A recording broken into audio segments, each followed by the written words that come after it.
શૂન્ય પડછાયા દિવસની ઘટના થવાની છે. વડોદરામાં આ ઘટના 2 વખત જોવા મળશે. એ રીતે દરેક પ્રદેશમાં અલગ અલગ દિવસે અને અલગ અલગ સમયે આ ઘટના 2 વખત જોવા મળતી હોય છે. શૂન્ય પડછાયા દિવસ તરીકે એને ઓળખીએ છીએ આપણે. એમાં આ ઘટનાની અંદર આવતીકાલે વડોદરા શહેરમાં સૂર્ય બરાબર મધ્યાહન સમયે માથા ઉપર આવી જશે. અને કારણ કે સૂર્ય માથા ઉપર આવી જવાનો છે એટલે આપણને આપણો પડછાયો દેખાવાનો નથી. અથવા તો કોઈ સિલિન્ડર મૂક્યો હોય નળાકાર, તો એ નળાકારનો પડછાયો આપણને બિલકુલ દેખાશે નહીં મધ્યાહન સમયે થોડીક મિનિટો માટે. એટલે આ પડછાયો ગાયબ થઈ જાય છે, એટલા માટે આપણે એને શૂન્ય પડછાયા દિવસ તરીકે ઓળખીએ છીએ. આ ઘટના કેમ બને છે?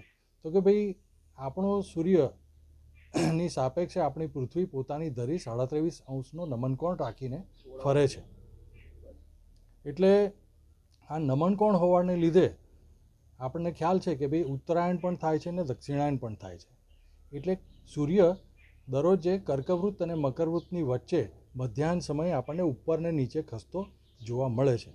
એટલે આ સૂર્યનું ઉત્તર તરફનું ગમન અને દક્ષિણ તરફનું ગમન, આ જ્યારે એની ગતિ આપણને રોજેરોજ જોવા મળે, એટલે એ મધ્યાહન સમયે દરેક અક્ષાંશ ઉપર કોઈ 2 સમયે એવું પણ બને કે સૂર્ય માથા ઉપર આવી જાય.